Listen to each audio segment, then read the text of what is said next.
Bawat sentimo ay mahalaga para kay Jolop na isang working student kaya tuwing namimili siya. Tinitingnan ko muna yung quantity tsaka relative dun sa price. Halos linggo-linggo ka namimili, 'di ba? Or every other day.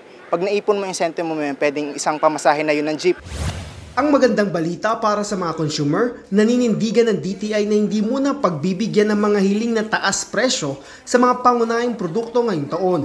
Matatanda ang humirit ng 10 sentimo hanggang 7 pisong aumento ang ilang manufacturer ng noodles, kape, sardinas at ibang produkto. Pero sa oras na maglabas ng bagong price bulletin, ipatutupad ng DTI ang rounding scheme o pag-alis sa maliliit na butal sa presyo ng mga produkto. Ang shelf keeping unit na may presyong 13 hanggang 24 centavos, itataas sa 25 centavos. Ang 38 hanggang 49 centavos gagawing 50 centavos. Ang 63 hanggang 74 centavos ay magiging 75 centavos. Ang 63 hanggang 74 centavos magiging 75 centavos. At ang 88 hanggang 99 centavos magiging piso. Pero pwede rin naman bumaba depende sa presyo ng produkto. Ayon sa DTI, layo nitong tugunan ang kakapusan ng umiikot na barya sa merkado. Pero paglilinaw ng ahensya, epektibo lamang ito sa mga produktong may hirit na price adjustment. If the data supports na tataas siya, yes. But if the data supports na hindi tataas, we do not impose yung pag-increase ng price kasi kawawa naman yung consumer.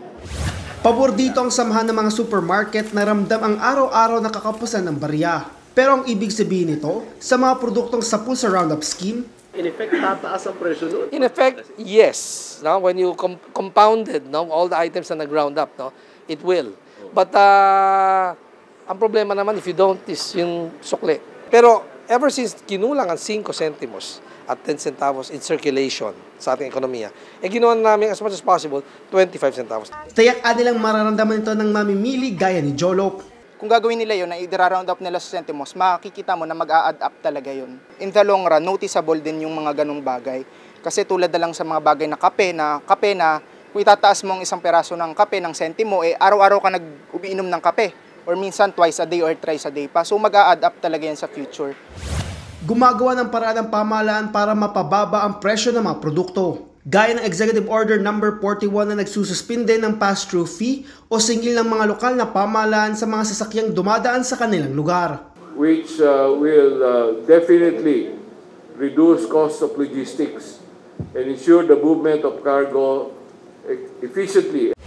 Tinututukan din ng DTI at Bureau of Fisheries and Aquatic Resources ang posibleng kakulangan sa sardinas. Kamakailan lamang nagbabala ang Canned Sardines Association of the Philippines na magkukulang ang supply ng sardinas. Bumagsak sa kalahati ang kanilang produksyon dahil nabawasan ang nahuhuling tambal ng mga commercial fishing vessel. Karamihan daw kasi ng sardinas napunta na sa municipal waters dahil sa climate change. Ang problema, hindi rito makapamalaot ang mga commercial fishing vessel. Batay kasi sa Fisheries Code, tanging maliliit na namamalakaya ang maaring mangisda 15 kilometro mula sa Pampang. Ipinagbabawal na rin ang pangingisda ng commercial fishing vessel sa Sulu Sea. Kung hindi nararamdaman pa, marapit nang maramdaman yan. Holidays are coming in. No? The orders will be placed October, November for placement in December. Magkukulang. Kung may calamity, magkakaroon ng problem. Yes, sa supply. Sardines. May impact talaga ito in terms of production natin dun sa commercial fisheries. So sa ngayon, we are trying to address this particular issue. Magkakaroon na po kami ng pagpupulong with the Ministry of Agriculture and Fisheries sa MAFAR. Kumbaga parang ito yung counterpart ng BFAR. Rod Lagusad, para sa Bayan.